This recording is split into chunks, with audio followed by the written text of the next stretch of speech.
जी हम कराची से आए और मेरा नाम शुएब है और हम अभी न्यूली वेड कपल हैं और हमने फ़ैसला किया कि हम स्कर्दू विज़िट करें और काफ़ी खूबसूरत जगह है। लोग काफ़ी कोऑपरेटिव है यहाँ के और काफ़ी मज़ा आ रहा है।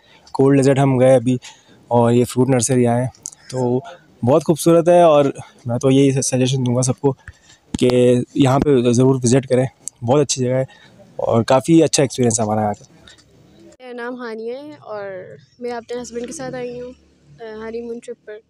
और गार्डन वगैरह बहुत अच्छा है, लोग यहाँ के बहुत अच्छे लगे मुझे और मतलब जो भी विज़िट करेगा उनको इज़्ज़त देंगे और अच्छे से रहेंगे उनके साथ। यहाँ के फ्रूट के बारे में आप क्या कहना चाहेंगे? जी फ्रूट्स वगैरह के बहुत अच्छे हैं, खुबानी बहुत अच्छी लगी मुझे। और हम लोगों ने क्या खाया था अभी, जो खुबानी खाई थी, एक और भी चीज़ थी ना जो, सेब, जी सेब भी बहुत अच्छे हैं यहाँ के। नाशपाती खाई थी। नाशपाती, हाँ वो खाई थी, वो बहुत अच्छी लगी। कराची से तो बहुत डिफरेंट थी वो और सब चीज़ें बहुत अच्छी यहाँ हैं। के माहौल कैसा लगा आपको? माहौल बहुत अच्छा है, बहुत सेफ़ है। मतलब हमें यहाँ के डर रहते हैं कि किस तरह का माहौल होगा, लेकिन सेफ़ माहौल है, अच्छा माहौल है।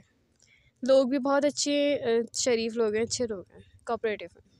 मज़ीद अपडेट्स के लिए GB True News HT YouTube channel को लाइक करें, सब्सक्राइब करें और बेल आइकन पर ज़रूर क्लिक करें ताकि हमारी सारी वीडियोस आप लोगों को बर वक्त मिल सके।